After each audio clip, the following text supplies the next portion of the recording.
할렐루야. 예, 저번 주에 저희가 입당 예배를 드렸는데요. 정말 이렇게 다시 한번 하나님께 영광의 박수를 돌려드리겠습니다.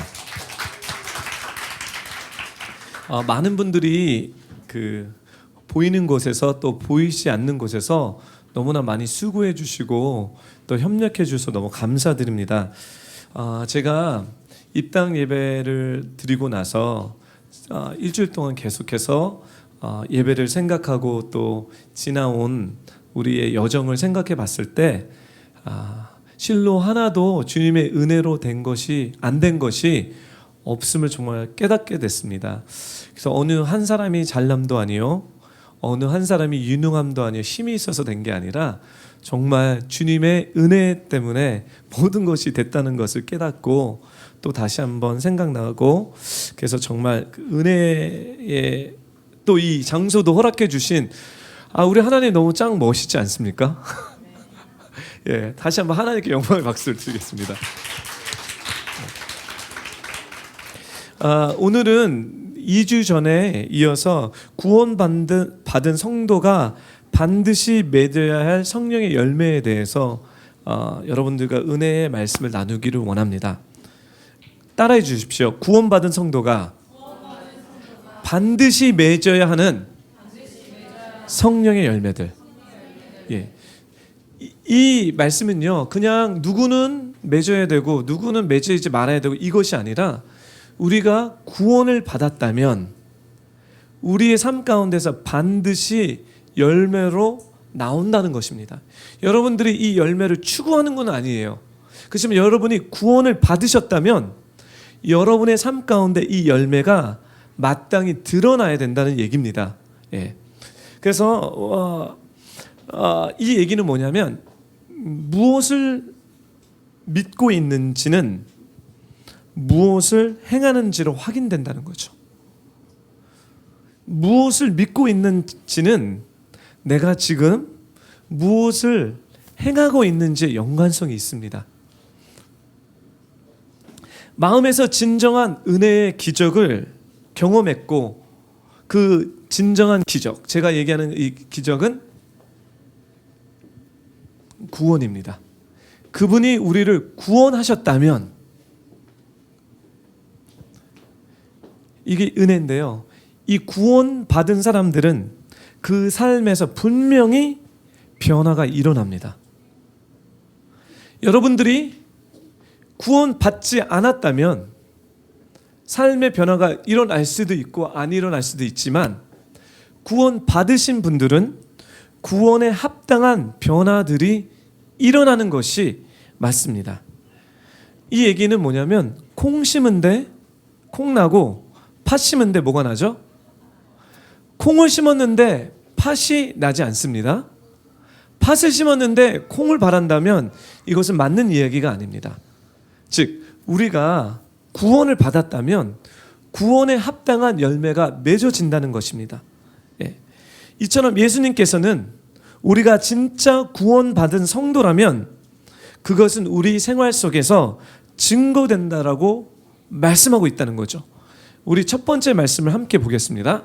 우리 한 목소리로 읽을까요? 마태복음 7장 17절부터 18절. 예수님께서는 구원받은 사람이라면 구원에 합당한 삶의 변화가 있다라고 말씀하신 내용입니다. 우리 한 목소리 읽겠습니다. 시작.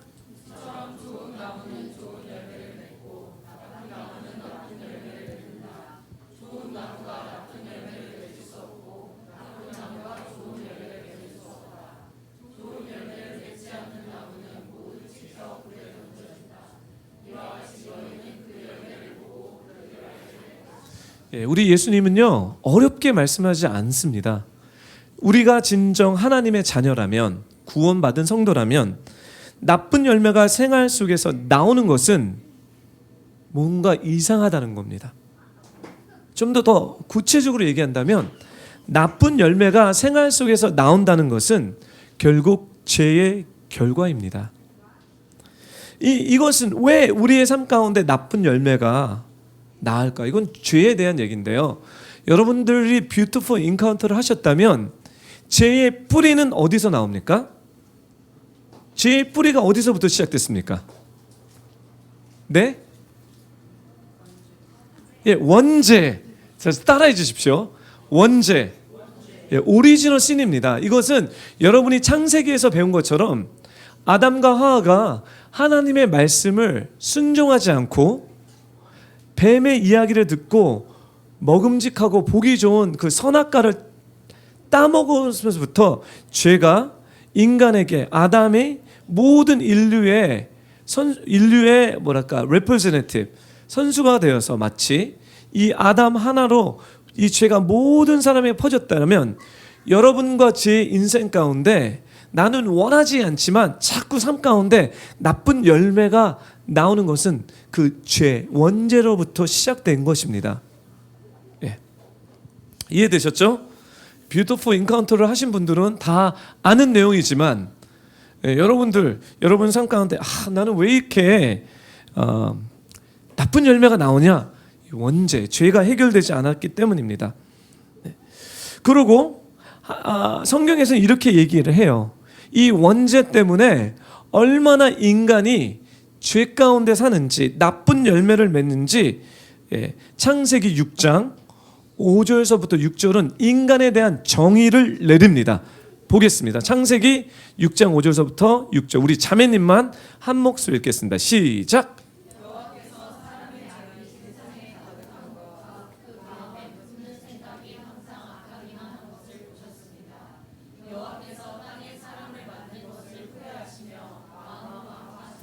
예, 온갖 부패와 욕망과 감정으로 가득한 인간의 마음의 모든 행위에 이 죄는 영향력을 미칩니다.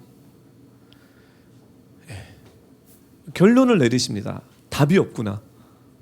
그리고 하나님께서 그분은 완전하신 분이지만 어떻게 인간의 용어로 표현이 안 되기 때문에 이 후회라는 단어를 쓰십니다. 하나님은 완전하신 분인데 인간이 하나님의 말씀을 거역하고 아담과 하와가 거역하고 이 죄가 자꾸 전이가 되면서 하나님이 나중에는 진짜 여러분이 생각하는 그 후회의 개념이 아닙니다. 그냥 주님의 마음에 대한 용어입니다. 이 후회는요. 괜히 인간을 만들었구나. 이게 그냥 하나님 실수했다 이런 내용이 아니라 마음의 표현을 왜냐하면 인간은 완전히 죄로 타락했다는 겁니다. 결론을 내리는 거예요. 하지만 우리가 예수님을 만나 그분을 믿게 되고 진리의 빛이신 예수 그리스도께서 우리에게 비춰주실 때 우리가 이 죄를 깨닫고 죄에 대한 회개를 하며 그렇죠? 또 예수 그리스도를 주로 시인하는 그 삶 가운데 우리가 주님을 따라 살지 않습니까? 바로 이것이 복음입니다. 예, 복음이라는 것은 이 죄의 문제를 해결됐고 이제는 죄의 패턴 가운데 패러다운 가운데 사는 것이 아니라 예수님을 주님으로 섬기고 주님을 따라가겠다라는 이 마음, 이런 복음적인 삶은 이제 자아 중심적인 생각, 인간의 그 죄된 이기적인 생각, 마음의 부패함과 타락한 마음의 이 감정을 이 복음이라는 것이 이제 정면으로 우리 대립하기 시작합니다. 여러분들이 복음의 빛을 그리스도의 생명의 빛을 경험했다면 이 빛이 비춰져서 결국은 무엇을 드러내냐면 내 마음에 있는 죄가 드러나는 거예요. 내 마음에 있는 이기적인 내 마음의 욕심, 내 마음의 욕망, 내가 하고 싶은 것과 이 복음이 부딪히게 되는 것입니다. 그래서 하나님께서는 우리에게 성령님을 주시고 말씀을 주셔서 이제 이런 것들을 고치기 시작하십니다. 디도서 말씀을 보겠습니다. 디도서 2장 11절에서 13절 우리 형제님들이 한 목소리로 읽겠습니다. 시작.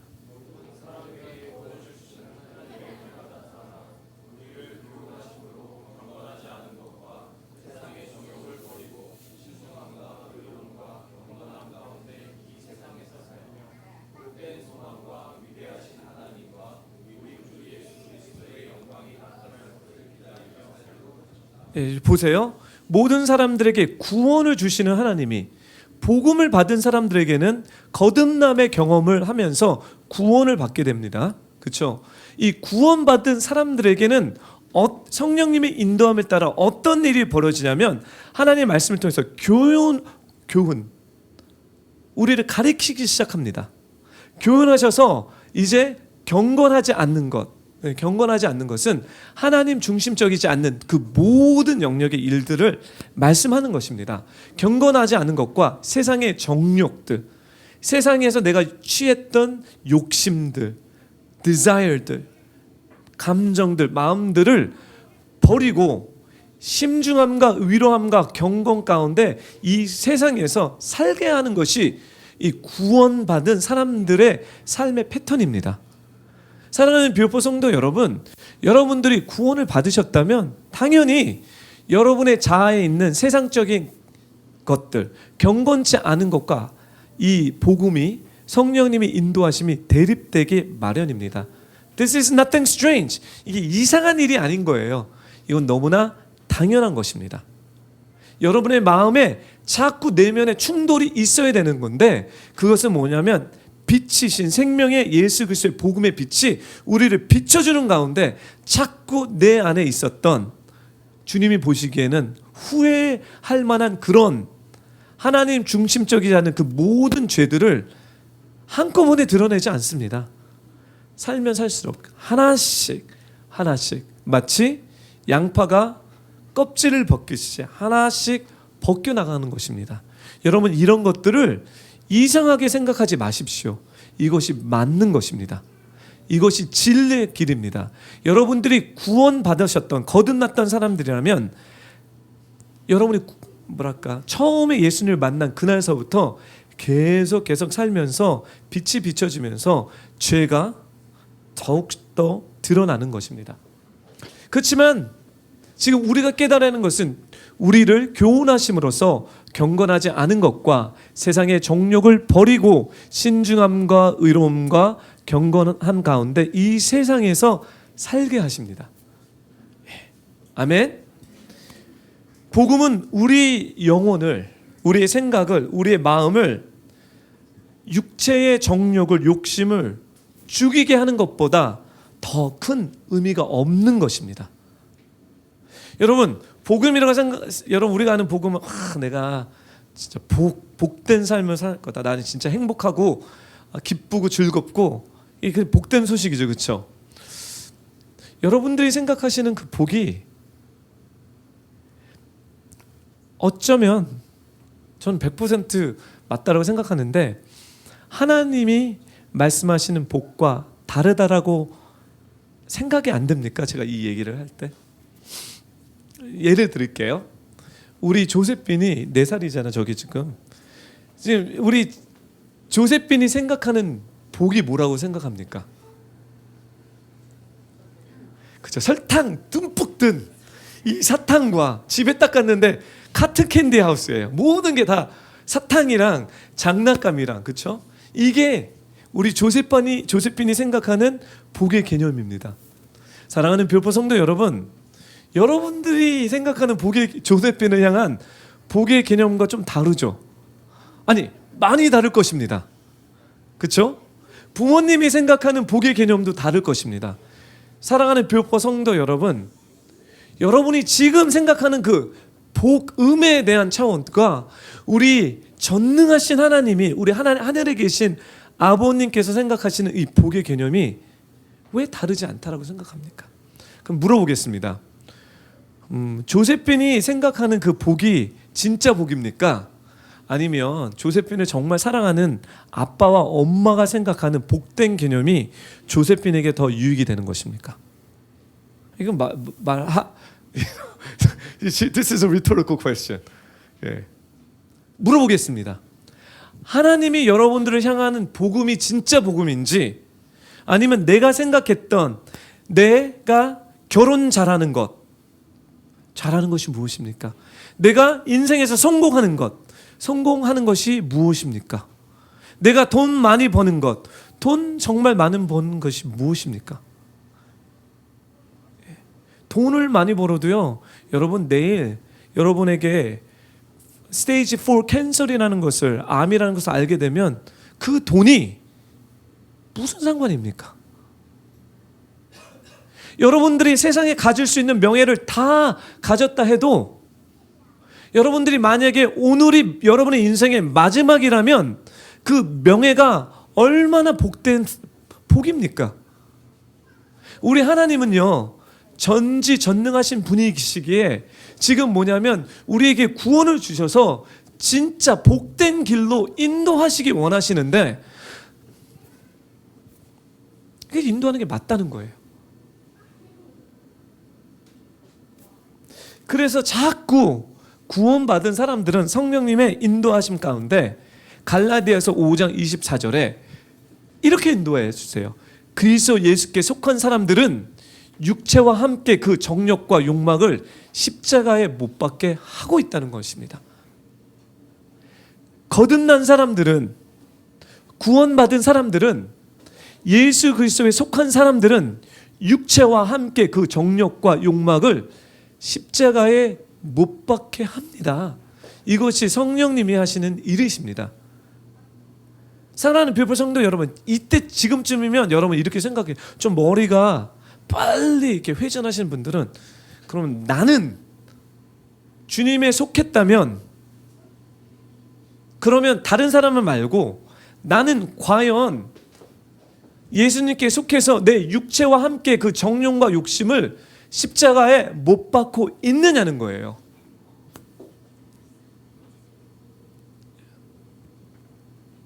그게 뭘까? 네, 진짜와 가짜가 분리되기 시작합니다.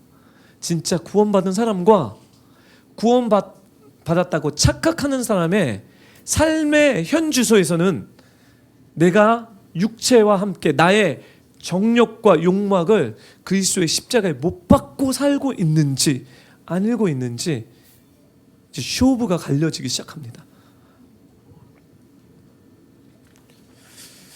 이 말씀의 비밀을, 이 영적인 비밀을 깨달은 사람들은 이제 육체와 우리의 정욕과 욕심을 못 박으려고 하는데 이게 되지가 않는다는 것을 we're gonna find out.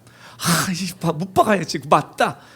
나의 욕심과 나의 정욕과 나의 육체의 모든 것들 십자가에 못 박아야지. 막 말씀을 듣고 기도하는 가운데 막 못 박으려고 애를 쓰는데 안 되는 거예요. 그렇죠? 안 되는 게, 따라해 주십시오. 저를 따라해 주세요. 당연하다. 안 되는 게 당연해요. 그래서 성경을 보는 겁니다. 와, 안 되네. 깨달은다고 다 되는 게 아니구나. 나는 정말 주님 중심적으로 살아가기 원하는데 아침에 일어나면 자꾸 까먹어요. 그리고 옛 모습이 자꾸 나타나요. 그리고 뒤통수를 써요. 나는 이런 사람이 아닌데 어떤 삶을 살아보다가 내가 가장 싫어하는 그것을 내가 하고 있는 거예요. 여러분 그러지 않습니까? 나만 그러는 것 같아. 그래서 성경은 갈라디아서 5장 24절에 사도 바울은 우리 생활 속에서 성령을 따라 살라고 우리가 얘기를 하는 거예요. 한 목소리 읽겠습니다. 시작.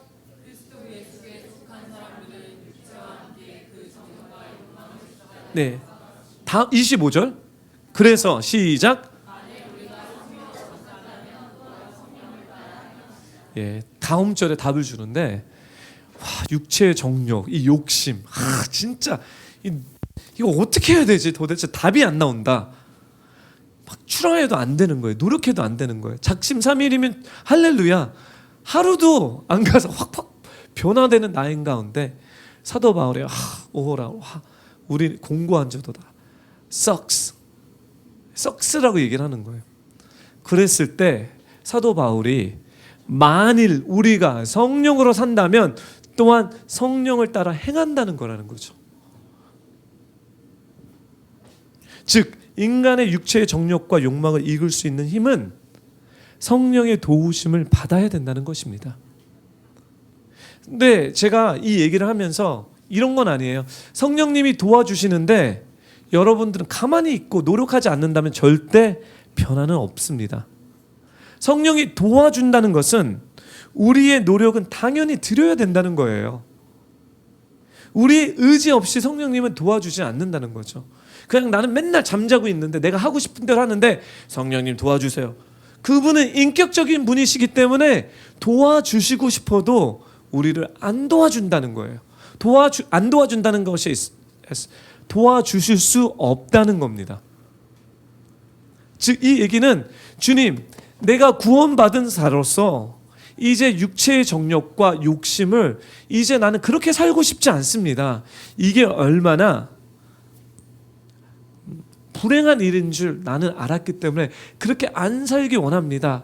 주님 도와주세요. 나는 그렇게 안 살고 싶습니다. 그런 마음을 갖고 내가 의지를 들이고 노력했을 때 나의 힘으로 안 되는 우리는 깨닫고 그때 성령님의 도우심을 요청하는 것입니다. 그런 사람들에게는 변화들이 옵니다. 그런 사람들에게는 초자연적인 하늘의 역사하심과 도우심을 변화받아서 생명력을 받는 것입니다.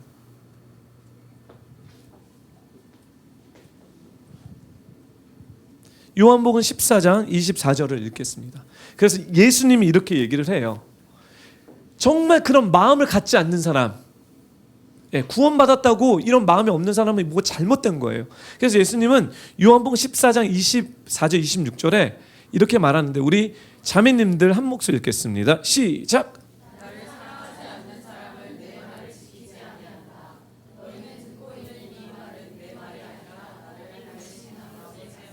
26절.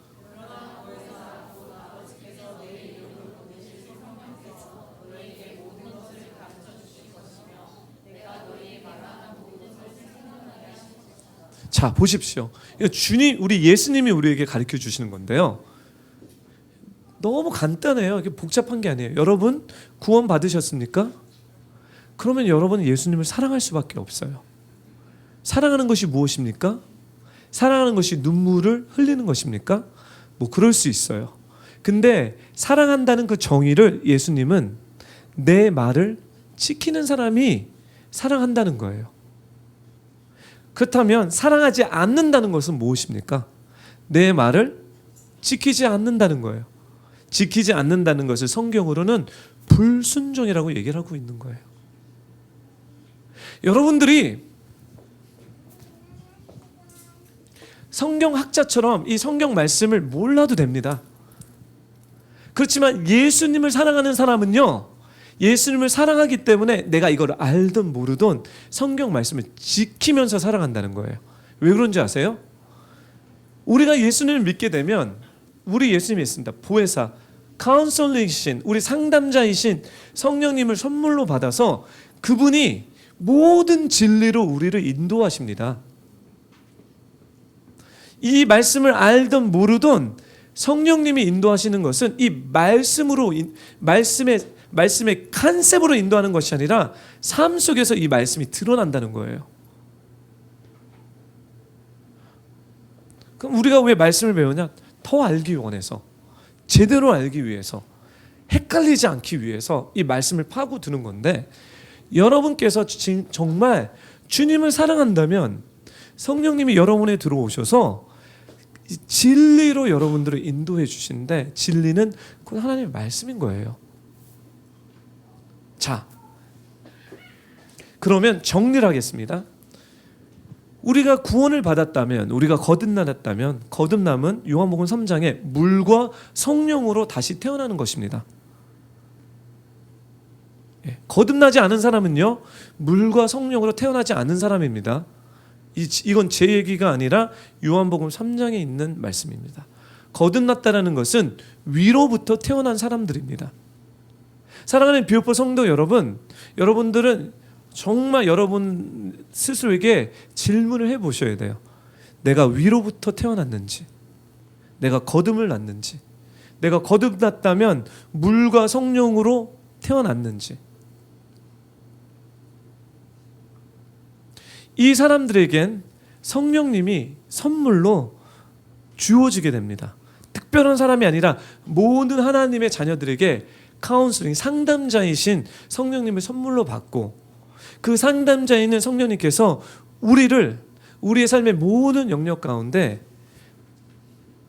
그분의 말씀을 순종할 수 있도록 우리를 도와주십니다. 예, 그럼 정리를 해볼게요. 디도서 말씀 다시 한번 볼까요? 디도서 말씀 처음으로 돌아갈게요. 예.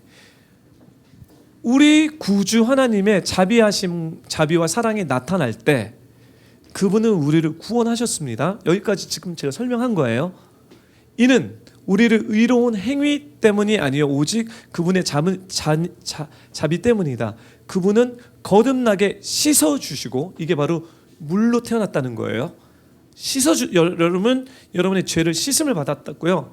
성령으로 세력화 하심으로써 구원을 받았는데, 이제서부터 여러분에게 어떤 일이 벌어지냐면 변화의 성령의 열매가 맺히기 시작되는 것입니다. 구원받은 사람들에게는 100% 성령의 열매가 새롭게 된다는 것입니다. 그러면 제가 이제서부터 저번 주 2주 전에는 이 얘기를 하지 못했는데 오늘서부터 시작할게요. 그러면 도대체 성령의 열매가 뭐냐? 나의 삶 가운데 내가 거듭났다면, 구원받았다면 새롭게 됨으로써 성령의 열매가 났는데, 성령의 열매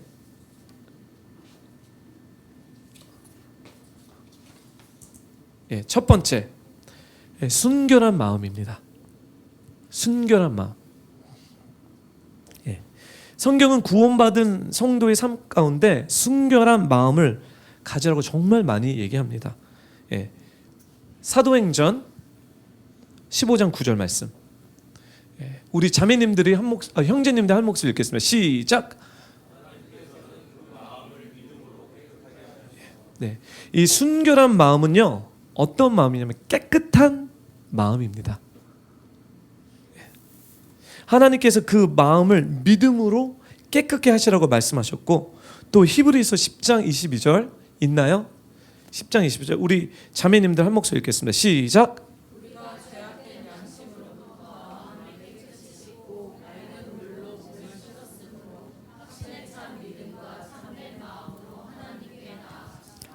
믿음으로 깨끗한 마음이란 결국 순결한 용어인데 청결한 마음을 가리키고 있는 거고요. 이 깨끗한 마음은 순결하신 예수 그리스도께 고정되는 마음입니다. 그리고 그 마음을 이 아주 깨끗하고 순결한 그 생명력, 그 물을 예수 그리스도께로서만 공급을 받습니다. 이 순결한 열매가 맺은 사람은요, 순결하지 않는 것을 버틸 수가 없습니다. 참을 수가 없어요. 왜냐하면 예수 그리스도를 바라보는데 그는 너무 순결하니 이 세상을 바라보고 나의 삶을 바라보면서, 세상을 바라보는 게 2차적인 거고요. 나를 삶을 받았을 때 우리 예수님을 바라보니 너무 순결하시고 너무 깨끗하신 분이에요. 그분이 너무 아름다운 거예요. 성령님이 자꾸 이 깨끗함과 순결함으로 통해서 우리의 영혼을 인도하시는 거예요. 그 분을 바라보니까 어떤 일이 벌어지냐면 놀래기 시작해요. 어떤 건지 아세요? 어떤 놀램인지 아세요? 예수님을 바라보고 나를 바라보니 내가 엄청 더러운 거예요.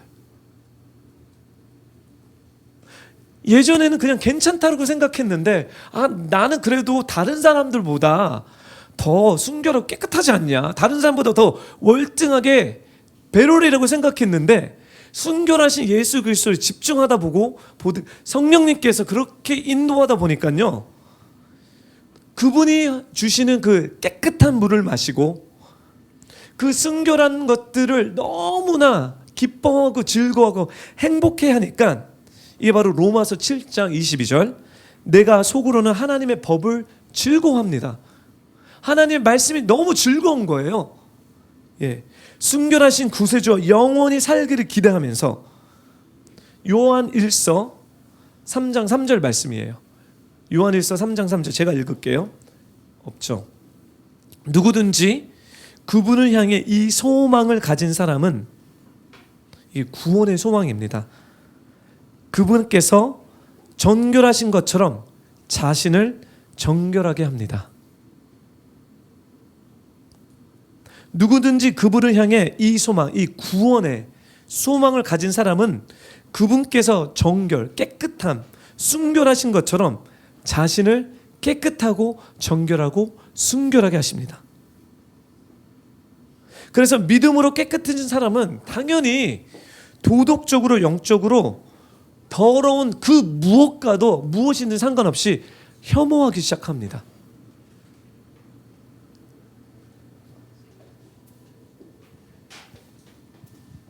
우리가 알다시피 마태복음 5장은 어떤 말씀입니까? 마태복음 5장은 산산수훈, 팔복입니다. 예수님께서 이렇게 얘기하십니다. 복되도다 마음이 깨끗한 사람들은, 마음이 청결한 사람들은, 마음이 순결한 사람은. 지금 이게 성령의 열매입니다. 그들은 뭐죠? 하나님을 볼 것이다. 네, 여기서 깨끗함은 헬라어로 카타로우스입니다. 카타로우스. 이 뜻은 clean, blameless, unstained from guilt. 깨끗하다, 흠이 없다. 그다음 뭐랄까 guilt, 이게 guilt가 죄책감이 없다라는 얘기인데요. 카타로스를 좀 더 이렇게 공부하게 되면요, 어떤 또 의미가 있냐면 purified by fire, 불로 정금처럼 되다. 그러니까 금을 불로 집어넣으면 순금을 만들기 위해서 100% 금을 만들기 위해서 불로 집어넣습니다. 불이 세면 셀수록 금과 이물질은 분리됩니다. 지금 카타로스는 이 얘기입니다. 청결하다는 말은, 깨끗하다는 말은 불로 연단됐다는 것입니다. 뜨거운 불로 들어가서 이물질과 분리됐다는 얘기입니다. 또 다른 말은 프루닝 가지치기입니다. 성령의 열매로 거듭난 사람들에게는 이 영역이 있는 겁니다. 하나님이, 성령님이 여러분을 불 가운데로 집어넣으십니다. 불 가운데로 집어드는 것이 모든 성경에 구원받는 사람들의 원어도 이렇게 콜스입니다. 할렐루야. 왜? 이물질을 분리하기 위해서, 우리를 순결하게 만들기 위해서. 혹시 여러분들 가운데 지금 불 가운데 들어가신 분들 할렐루야입니다. 예, let us give five to each other. 우리 화이팅 합시다. 화이팅. 예, 화이팅입니다. 그 불의 연단을 통해서 순결한 것과 순결하지 않은 것들을 우리 하나님이 분리하신다는 거예요. 쓸데없는 에너지를 빼나가는 것들을 자르면서 가지치기를 합니다. 여러분 왜 가지를 치는지 아십니까? 왜 가지를 칩니까? 농사하시는 분, 서영 자매님, 왜 가지치기를 합니까? 농사에 기름 부음이 있으셔서 제가 왜 농부가 가지치기를 하죠? 더 잘 자라고. 정확하게 가지를 치지 않으면요, 열매 당도가 떨어집니다.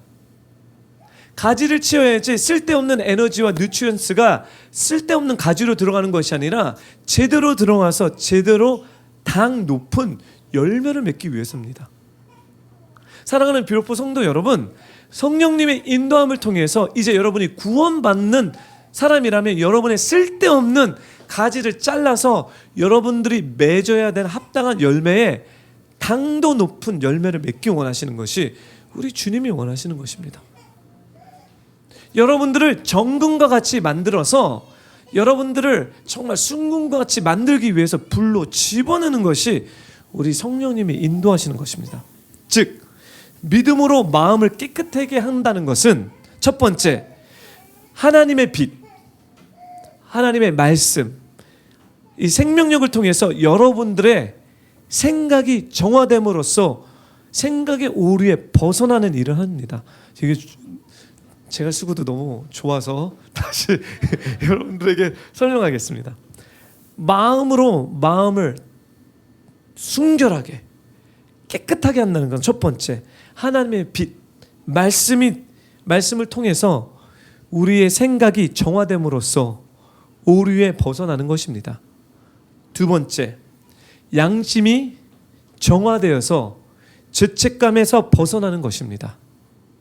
우리 양심이 정화되어서 죄책감에서 벗어나는 것입니다. 세 번째, 의지가 정화되어서 나의 고집과 나의 만족에서 벗어나는 것입니다. 의지가 정화되어서 나의 고집과 나의 만족에서 벗어나는 것입니다. 세 번째, 감정이 정화되어서 악을, 죄를 사랑하는 마음에서 벗어나는 것입니다. 이게 바로 성령의 열매, 구원받는 사람들이 맺는 열매입니다. 두 번째, 물론 제가 오늘 다 얘기를 하지 않겠지만 중요한 세 가지만 얘기할게요. 두 번째, 겸손한 마음입니다. 겸손한 마음은 구원받은 성도 생활 속에서 나타나는 특징 중에 한 가지입니다. 우선 말씀을 보겠습니다. 누가복음 18장 19절에서부터 14절인데요. 짝수는 우리 형제님이, 홀수는 우리 자매님이 읽겠습니다. 짝수는 형제님, 홀수는 자매. 시작.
예수님께서 제자들에게 가르쳐주는 내용입니다.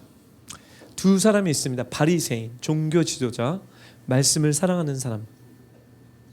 주님을 안다는 사람이 예배를 드릴 때 예배를 그냥 조용하게 드리는 게 아니에요. 잘 보세요. 바리새인들이 이렇게 기도했어요. 하나님, 저는 다른 사람들, 곧 남의 것을 빼앗는 사람이나 불의한 사람이나 간음하는 사람과 같지 않고 이 세리와 같지 않음을 감사드립니다. 이렇게 기도했다는 거예요. 아니, 지금 무슨 내용인지 아세요, 여러분? 주님, 저는요 11조 했고요, 저는 남을 도왔고요, 저는 봉사도 했고요. 주님과 단둘이 한 게 아니라 모든 사람들이 같이 예배 드리는데 자기를 내세우기 위해서 지금 이렇게 예배 드리는 거예요.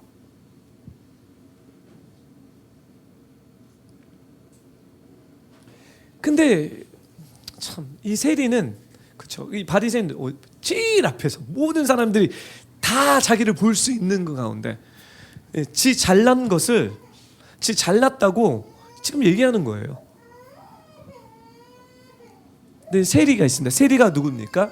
따라해 주십시오. 세리는 세금 걷는 사람이다. 세리 걷는 사람은요 별로 이렇게 별로 이스라엘 사람들 좋아하지 않았어요. 마치 이런 사람이죠. 우리 한국 역사를 보게 되면요, 일본의 앞잡이 이렇게 생각하시면 돼요. 예. 근데 앨리스트, 이 일본의 앞잡이라는 이 세리는 예배를 드렸어요. 예배를 어떻게 드렸냐면 자기가 자기의 위치를 알려서 예배를 드릴 때 앞에 오지도 못해 저 코너에, 죄송합니다, 처박혀 있어서 자기가 스스로 처박아 놓고 어떤 기도를 해요? 멀찍이, 예배는 드리고 싶고 예배는 드려야 되는데 멀찍이 서서 하늘을 쳐다보지도 못했어요. 엄두를 내지 못했다는 거예요. 그러면서 어떻게 가슴을 치면서 얘기를 하는 거예요. 이 사람이 왜 세리가 됐는지 잘 모르겠어요. 근데 이 사람은 삶 가운데 자기가 행하는 이 악이 얼마나 나쁜지를 뼈저리게 깨닫고, 이것이 하나님 앞에서 얼마나 악한지 뼈저리게 깨달은 사람이 가슴을 쳤다는 거예요. 하나님 도와달라고 지금 얘기를 하는 거예요. 하나님 정말 이 구조 가운데, 이 악한 시스템 가운데, 이 삶의 패턴 가운데 뭐죠? 가슴을 치면서 하나님, 나는 죄인입니다. 저를 좀 도와주십시오. 지금 몸부림치고 있는 거예요, 예배 가운데. 왜냐하면 자기의 노력과 자기의 되지 않는 거예요. 바꿔보려고 생각 안 했겠습니까? 변화하려고 생각해보지 않았어요. 안 되는 거예요. 예배당에 나와서 기도하는 데 가서 가슴을 치면서 저는 죄인입니다, 하나님. 저는 정말 쓰레기입니다. 그리고 뭐죠? 이 죄인에게 뭐죠? 자비를 베풀어 주십시오. 여러분, 오늘 이 예배에 나오실 때 여러분은 이런 겸손한 마음이 있는지 모르겠습니다. 여러분과 저에게 하나님, 저의 삶 가운데, 저의 패턴 가운데 제가 원하든 원치 않든 저를 죽음의 길로, 이 죄의 길로 끌어가는 이 구조가 있는데, 하나님, 제가 노력했는데 안 됩니다. 하나님, 저는 죄인입니다. 주님, 이 죄를 어떻게 해야 됩니까? 이 자리에 나서 주님 도와주십시오. 저에게 자비를 베풀어 주십시오. 이 사람이 겸손한 사람입니다. 이런 마음이 겸손한 마음이에요. 여러분, 성령님의 인도함을 받고 이 구원받은 사람들에게는 성령님이 이런 마음을 주시는 거예요. 다른 사람보다 너희 안에 이 마음, 에베소서 2장 말씀입니다. 너희 안에 이 마음을 품으라고, 그리스도의 예수의 마음이니. 그러면서 자기를 낮춰 남을, 다른 사람을 자기보다 더 배럴하게 여기는, 자기를 낮은 포지션에 집어넣는 이 겸손한 마음이 진짜 마음입니다. 산상수훈에도 이 얘기를 하죠. 겸손한 자는 하나님의 나라가 저들의 것이래요. 와우! 저에게 자비를 베풀어 주십시오. 이 겸손한 이 마음을 가진 사람들에게 하나님의 나라에 대한 약속을 주셨습니다.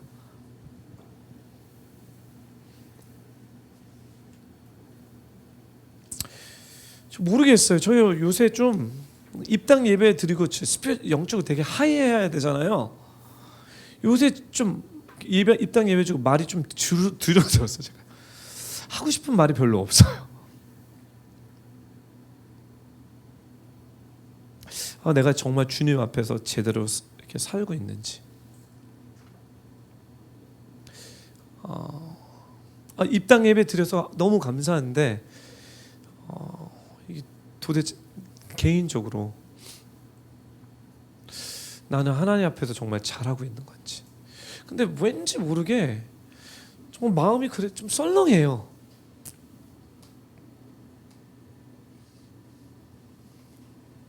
지금 그래서 좀 이렇게 묵상하고 있어요.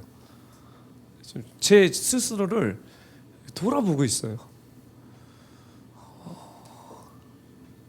그러니까 예전에는 너무 편하게 말했던 그 말과 생각들이 그냥 저한테는 좀 부담이 되는 거예요. 이러면 이 마음이 뭔지 아는지 모르겠네요. 네. 하면 겸손을 주시는 것 같아요, 저한테. 이렇게 성령 충만하면 내가 정말 얼마나 충만한지 알면 또 내가 얼마나 아는지. 오늘 예배 가운데 너무 은혜를 받았던 게, 주님, 나는 주님 알기를 원합니다. 밖에 얘기를 못 하겠어요. 주님만 알고 싶어요. 주님 가르쳐 주세요.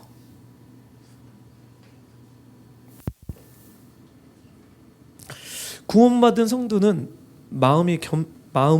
성도는 자기 마음을 스스로 겸손하게 만들어 악함과 공허함과 무기로움을 자기 안에 있다는 것을 깨닫게 되는 것입니다. 그래서 겸손해지는 거예요.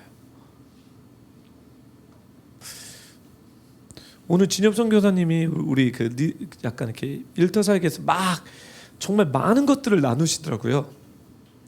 근데 제 마음에 어떤 마음이 들었냐면, 진엽성 교사가 나보다 낫다. 그리고 이렇게 집사님들 막 간증들을 나누는데요. 와, 집사님 나보다 낫다. 뭐 이런 마음이 드는 거예요. 그러면서 한쪽에서는 되게 기쁘고요. 또 한쪽에서는 도대체 내 마음에 뭐가 있지? 뭐를 추구하는 거지? 그 악함과 공허함과 허무함이 자꾸 느껴져, 제 안에 있는. 네.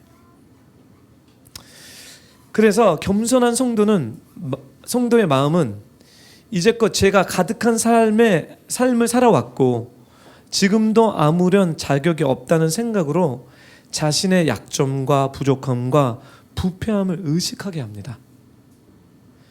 겸손한 마음을 가진 성도는 결국 자신을 낮추고 그리스도를 한껏 높이는 결과를 가져옵니다. 그래서 주님 그거를 가르쳐 주신 것 같아요. 내가 높아지시면 안 되는 거구나. 이제 더 예수 그리스도를 더 높여야 되겠다. 주님이 저의 삶뿐만 아니라 우리 비로포 철치에 인간의 반짝반짝 빛나는 것, 그것보다 예수 그리스도가 더 드러나시길 원하시는구나. 근데 예수 그리스도가 더 드러나려면 그리스도를 바라봐야 되고요. 바라봤을 때 나에게 엄청 악한 게 많다라는, 죄가 많구나, 세게가 많구나 하는 것을 남이 봐주면 시험 듭니다. 제가 부탁드립니다. 다른 사람 거를 보지 말아주세요. 그렇다고 제가 이 얘기했다고 또 어떤 성도는요 자꾸 제 것을 막 바라봐요. 목사님, 예, 그럼 저 시험 들어요. 제 것은 제가 바라보겠습니다. 주님 안에서. 예, 여러분들이 상담하는 가운데 부탁한 다음에 여러분 것들을 제가 목회자로서 바라보는 거죠. 그냥 바라보기 위해서 바라보는 게 아니에요. 스스로의 내면을 바라보면서 우리 안에 얼마나 죄가 많은지, 그리고 주님을 바라보면서 주님은 얼마나 깨끗하신 분이신지, 그러면서 스스로 우리 자신을 낮추는 연습을 하는 거, 그게 바로 겸손한 마음입니다. 겸손의 믿음의 삶을 사는 성도는 우리가 비참한 죄인이라는 사실을 의식하고 빈손으로 예수께 나아가 그분에게서 모든 것을 받게 됩니다. 우리에게서 자만심과 자신감과 자기 의를 제거하고 우리 자신은 아무것도 아니며 오직 예수 그리스도만 전부라고 생각하는 그것. 최고의 믿음은 언제나 최고의 겸손과 같이 파트너 돼서 따라갑니다. 그래서 이 말씀을 에스겔서 36장 26절 우리 한 목소리로 다 읽겠습니다. 시작.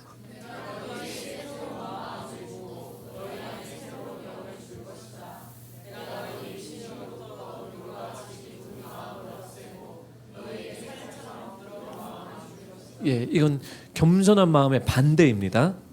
겸손한 마음의 반대는 돌같이 강팍한 마음입니다. 누구를 향해서?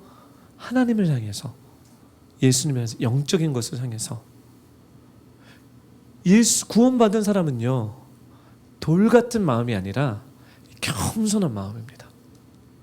그 삶의 겸손의 열매가 나은 것입니다. 네. 마지막인데요, 이 온유한 마음을 제가 얘기할게요. 겸손과 이 온유한 마음. 온유한 마음은 여기 살처럼 부드러운 마음인데요. 온유한 마음의 반대는 제가 그 돌같은 마음. 히브리서 3장 15절. 히브리서 3장 15절 없군요. 적으세요. 오늘날 너희가 그의 음성을 들으면 광야에서 시험 받던 날에 반역한 것처럼 너희의 마음을 완고하게 하지 말라. 성령님께서 우리에게 계속해서 얘기하는데요. 이 죄된 마음, 이 완악한 마음, 그렇죠? 돌 같은 마음, 그렇게 하지 말라는 거예요. 마음을 부드럽게 만들라는 거죠. 예. 거듭나지 못한 마음은요 돌처럼 단단할 수밖에 없어요. 예를 들을게요.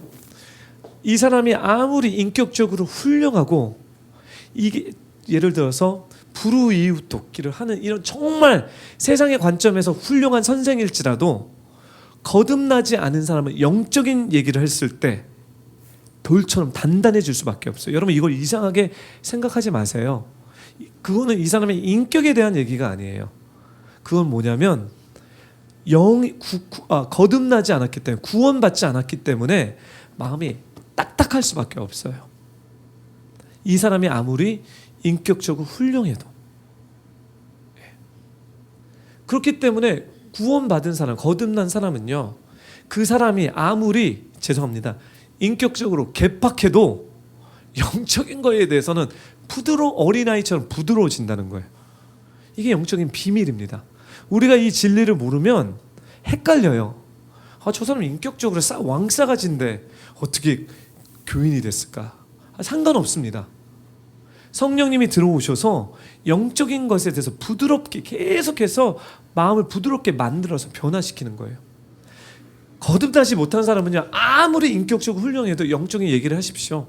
마음이 강팍해지고 차가워집니다. 네. 거듭나지 못한 사람은 돌처럼 단단하며 교만하고 뻔뻔스럽습니다. 그런 마음은 그리스도께서 죄인을 위하여 고난받으셨다는 사실에 아무런 감동도 받지 않고 자기 고집과 자기 만족을 추구하는데 여념이 없습니다. 하지만 참 신자는 온유한 마음이 있습니다. 죽기까지 나를 사랑하신 주님께서 어떻게 죄를 지을 수 있을까? 죽기까지 나를 사랑하는 자 내가 어떻게 죄를 지을 수 있을까 하면서 탄식하는 이 온유한 마음. 혹시라도 잘못을 저지르면 몹시 괴로워해요. 내 삶 가운데 하나님 앞에서 심령이 녹아진 적, 다시 말해서 구세주를 슬프시게 한 이 죄 때문에 여러분 진짜 아파하고 뉘우쳐본 적 있습니까? 예수님 때문에 여러분 삶 가운데 이 짓는 그 죄 때문에 여러분 정말 마음이 쓰리게 아파본 적이 있냐는 거예요. 이 구원받은 사람들의 열매입니다. 참 희한하게 이제 구원받은 사람들에게 잘 먹고 잘 살 거야 이런 얘기가 없죠. 로또 맞아서 부자 될 거야 이런 얘기 없죠. 조세핀 너 복 받는 게 캔디 먹는 거야. 아빠는 이런 얘기 안 해요. 그쵸? 똑같은 거예요. 아빠는 어떤 얘기합니까? 진실을 얘기합니다. 진짜 복 받는 것은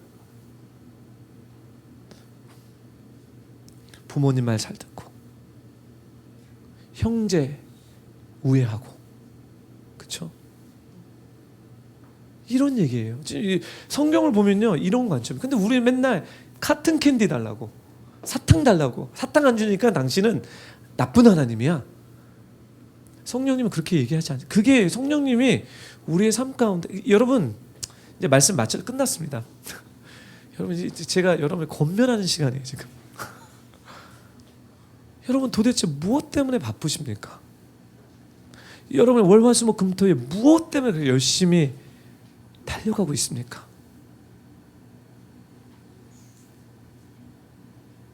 사탕을 향해서 이렇게 열심히 가고 있습니까? 구원받는 성도의 삶은요 깨끗한 마음, 여러분 이 정결한 마음을 갖기 위해서 달려가고 계십니까?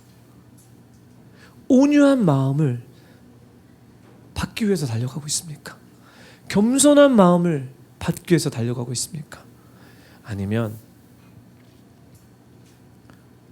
캔디를 위해서 여러분 인생을 투자하고 있습니까? 귀가 있는 자는 성령님이 오늘 교회를 향해서 한 메시지를 듣기를 바랍니다. 이제 기도하겠습니다. 다 눈을 감으시고요.